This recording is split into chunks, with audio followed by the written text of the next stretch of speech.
Oke, salam sukses lagi ya buat teman-teman semua. Sebentar, ini udah kerekam atau belum ya? Saya nggak kelihatan. Oke, ternyata di sini sudah kerekam. Oke, bisa kita mulai ya. Maaf di bagian sebelah sini.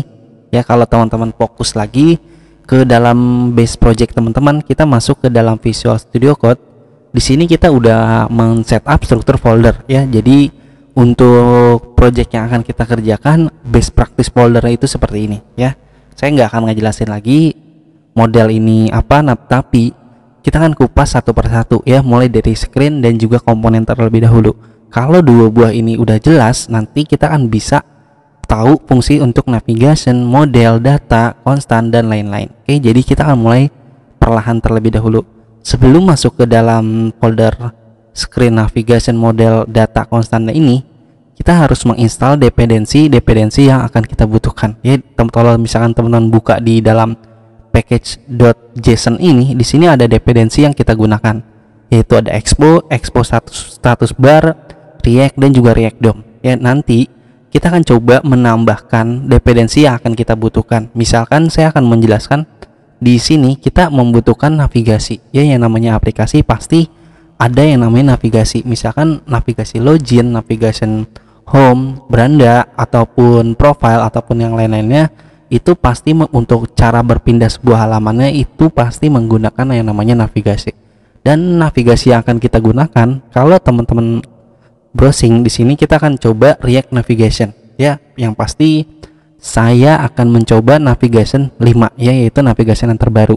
Karena untuk navigation 4, kalau misalkan saya jelasin ke teman-teman, ternyata navigation 4 ini implementasinya dengan navigation yang baru yang sekarang itu jauh berbeda. Ya, nanti teman-teman akan bingung.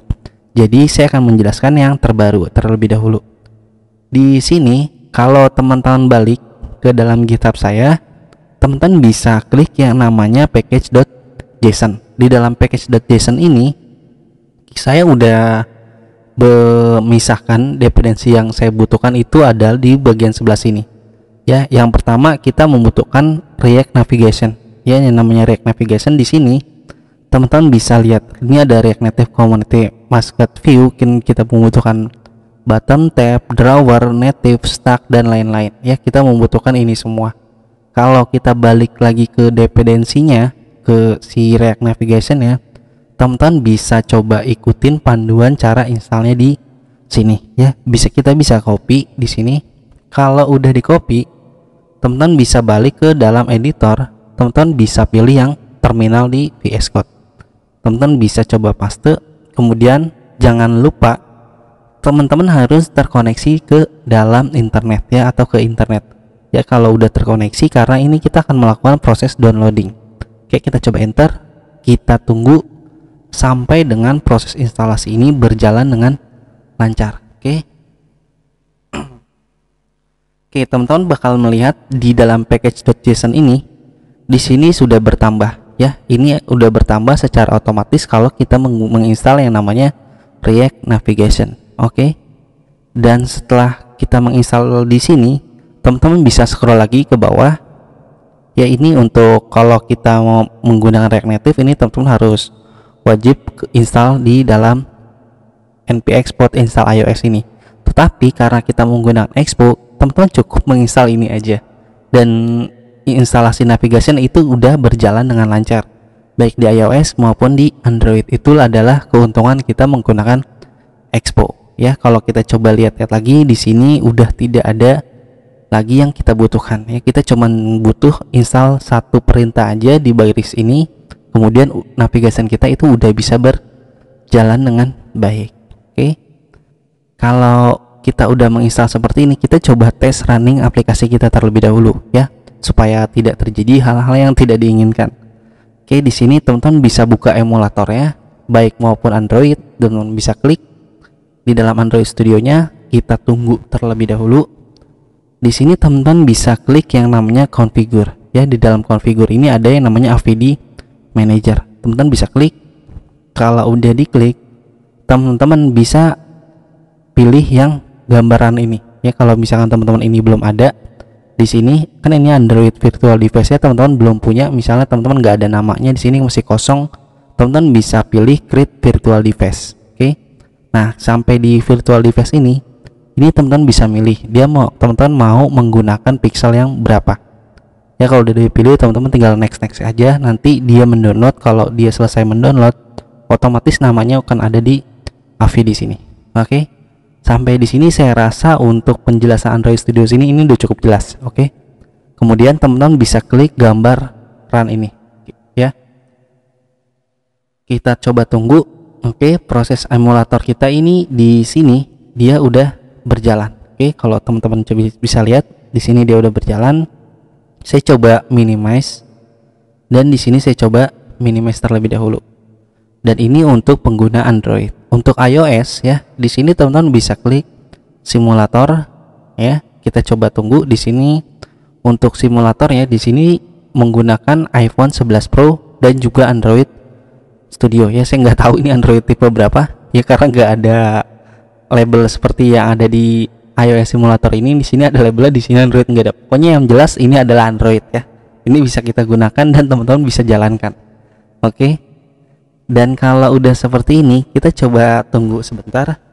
Di dalam simulator iOS kita sedang melakukan instalasi. Oke.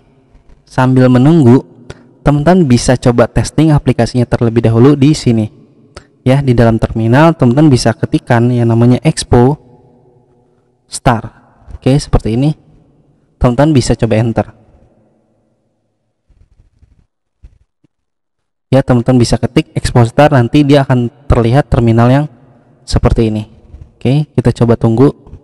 Saya coba tarik lagi ke atas biar teman-teman terlihat. Nah, ini terakhir saya ngetik ya Expo Star, nanti akan keluar komen atau perintah seperti ini. Ya, dia memberitahu kalau ini adalah udah menggunakan versi terbaru. Ya. Sekarang saya harus update sebenarnya nih. Teman nggak ada masalah. Di sini kalau udah muncul barcode ya, teman-teman bisa coba barcode langsung melalui HP iPhone maupun Android. Ya, tentu di dalam Androidnya teman-teman harus install dulu ke App Store, ketik Expo. Nanti kalau udah ada Expo teman-teman install di handphone Androidnya. Kalau teman-teman menggunakan iOS, teman-teman tinggal open kamera, barcode aja. Oke, kalau udah di barcode nanti otomatis aplikasi itu udah berjalan di real device. Oke. Dan kalau udah ada barcode seperti ini, teman-teman pengen menjalankannya di dalam emulator Android maupun emulator iOS, teman-teman bisa coba ketik huruf A. Ya, ketik huruf A. Nanti dia akan berjalan di emulator kita di sini. Oke. Kita lihat dulu prosesnya ini berjalan dengan lancar atau tidak. Oke. Nah, teman-teman bisa melihat di dalam emulator kita di sini dia sedang membuka aplikasi dan sedang mendownload dependensi yang dia butuhkan. Ya, kita akan tunggu prosesnya sampai dia berjalan 100%.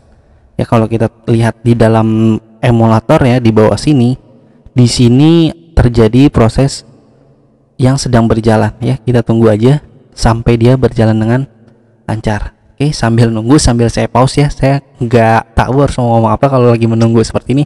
Yang jelas aplikasi kita ini udah berjalan ya, sedang menunggu sampai dengan 100%. Dan mudah-mudahan ini nggak terjadi yang aneh-aneh. Oke, saya coba pause terlebih dahulu.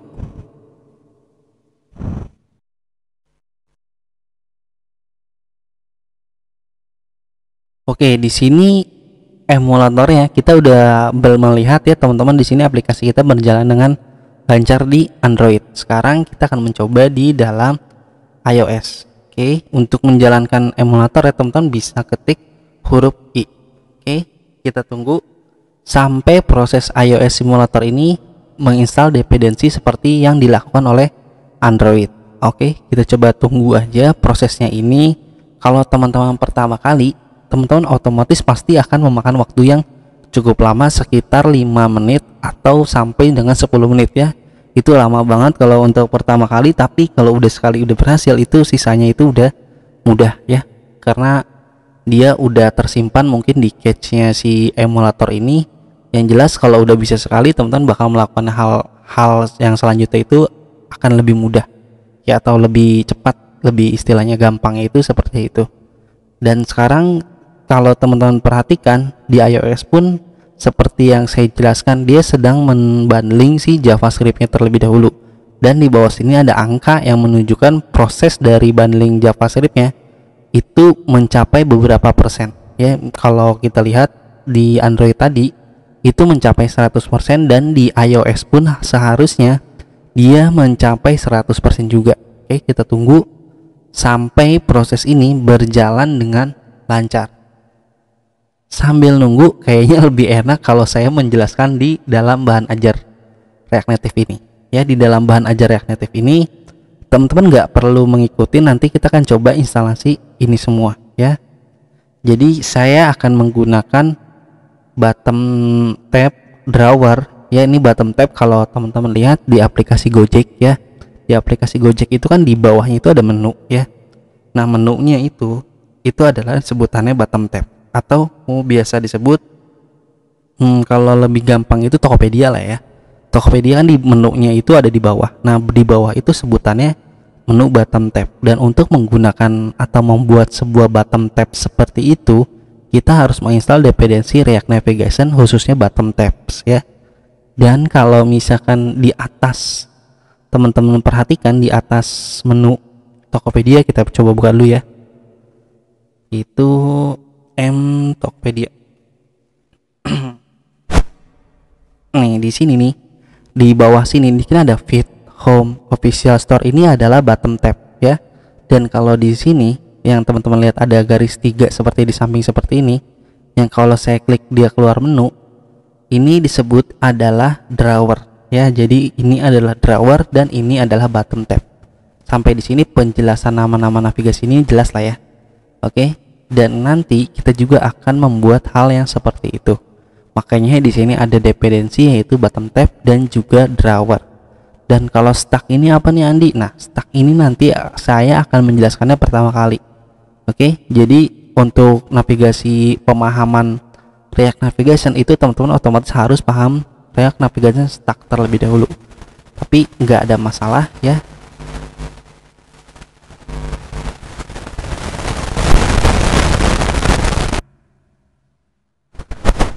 Oke, jadi yang pertama kali saya jelasin itu pasti yang namanya navigation stack terlebih dahulu, ya. Untuk pemahaman teman-teman untuk React Navigation itu yang paling penting itu adalah yang pertama itu adalah stack, dan juga sisanya nanti teman-teman akan paham dengan sendirinya. Ya, seiring berjalannya waktu kita belajar dengan studi kasus dengan yang cukup kompleks, nanti teman-teman juga